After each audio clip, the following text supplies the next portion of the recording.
Bertrand Cavalli, il faut changer de curseur, il faut se renouveler, s'autodétruire pour recréer une nouvelle formation. Je crois qu'elle est révélatrice d'une crise profonde qui a atteint la gauche.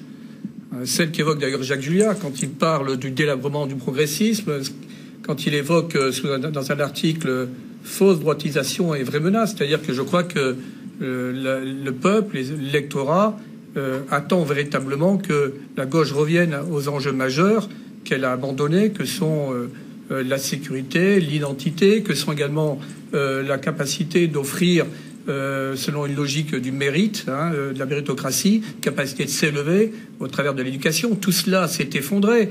Donc je crois que... où est aujourd'hui la gauche ? Il y a une gauche maintenant qui est incarnée par certains éditorialistes, philosophes, qui prônent le retour de l'État-nation comme Régis Debray, Jacques Julliard qui prône une mise à plat complète pour revenir sur ces grands principes fondateurs de la République, Elisabeth Badinter qui est aux avant-postes pour vraiment dénoncer le communautarisme.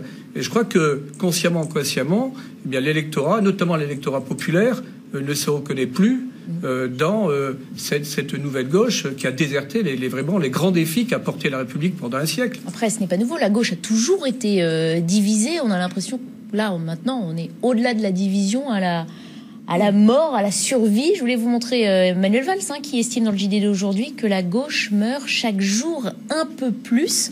Elle est morte vivante, cette gauche, aujourd'hui, Alexia Germain. Oui, parce que en fait, vous avez besoin de l'incarnation. D'abord, vous pouvez avoir des courants qui viennent finalement s'améliorer les uns les autres. Ils peuvent être divergents, mais ils viennent se nourrir les uns des autres. Et pendant des années, la gauche a eu une production intellectuelle qui était finalement le prémisse d'un programme politique sur lequel il fallait faire consensus. Bon, mais on voit bien qu'aujourd'hui, en plus, vous avez la problématique qui est d'ailleurs des problématiques qu'on rencontre dans d'autres partis, mais de l'incarnation. Donc vous avez besoin à la fois d'un programme avec les mesures politiques, vous avez besoin du récit, et là sur le récit c'est beaucoup plus difficile parce qu'on sait que la gauche a abandonné un certain nombre des combats qui faisaient que c'était une gauche qui donnait envie aussi aux électeurs de gauche. Et vous avez besoin de l'incarnation. Et c'est en fait la tête, le consensus qui n'arrive pas à se... Oui, mais ils vont buter contre le mur des réalités parce qu'il y a une donnée aujourd'hui qui est essentielle, c'est-à-dire qu'on est le premier pays au monde pour le prélèvement obligatoire. Oui. On ne peut plus aujourd'hui, on est endetté, il n'y a plus aujourd'hui de marge de manœuvre pour encore être dans une surenchère. Il faut maintenant aller sur une mise à plat aujourd'hui du fonctionnement de l'État, de l'administration, des services, et puis surtout il faut qu'ils revoient leurs objectifs en termes économiques. Avec Hidalgo, parce qu'il aurait pu être quand même un peu plus Moi, je dirais que sympathique. Ce sont les faits qui amènent à cet échec, en tout cas à ce recul. Je crois que les gens ont conscience qu'aujourd'hui, eh bien, il y a des réalités, des faits lourds, comme disent les Anglais, qui s'imposent. En termes économiques, en termes géopolitiques, en termes sécuritaires, en termes d'identitaires. Mais attention, parce que, y compris en termes de fonctionnement de l'État, comme je le disais il y a une semaine sur ce même plateau, quand on est le pays qui a le taux le plus élevé de prélèvement obligatoire, où va cet argent quand on regarde l'état de la santé, quand on regarde l'état de la sécurité, etc.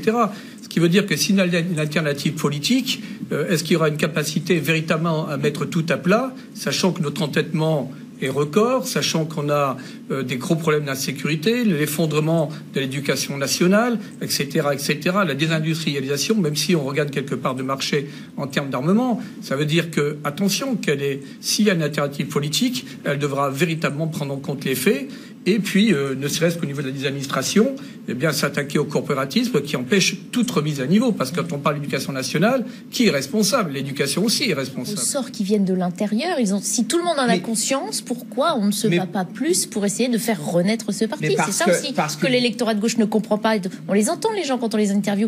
Ils sont déçus. Ils ne se reconnaissent plus dans cette gauche. Ils ne sont pas d'accord, en fait. À l'intérieur du Parti socialiste, non, vous avez des bourgeois qui n'ont aucune conscience du sort des catégories populaires dans notre société. Et vous avez des gens qui sont de véritables idéologues.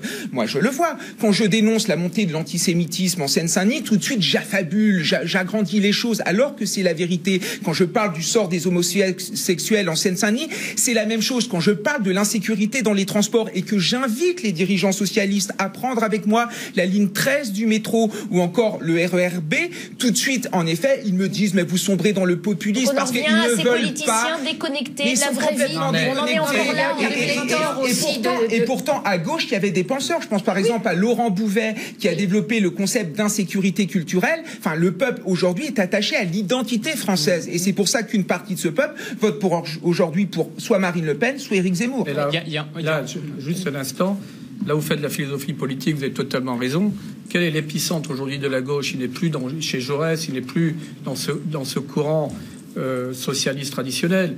Il est dans tous ceux qui vantent l'intersectionnalité, etc., qui sont dans le déni complet et qui donc sont rejetés par des masses populaires, un électorat qui ne s'y reconnaît plus. Bon, moi, il y a un livre très intéressant qui vient de sortir, hein, La gauche contre les Lumières. C'est-à-dire que vous avez même au sein de la gauche des gens qui remettent en question l'héritage des Lumières, l'héritage de l'humanisme, du progressisme, etc.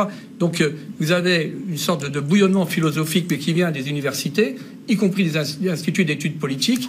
Enfin, il y a surtout et Anne Hidalgo qui est évidemment destructeur. Il y a qu'à voir ce qui se passe à Grenoble.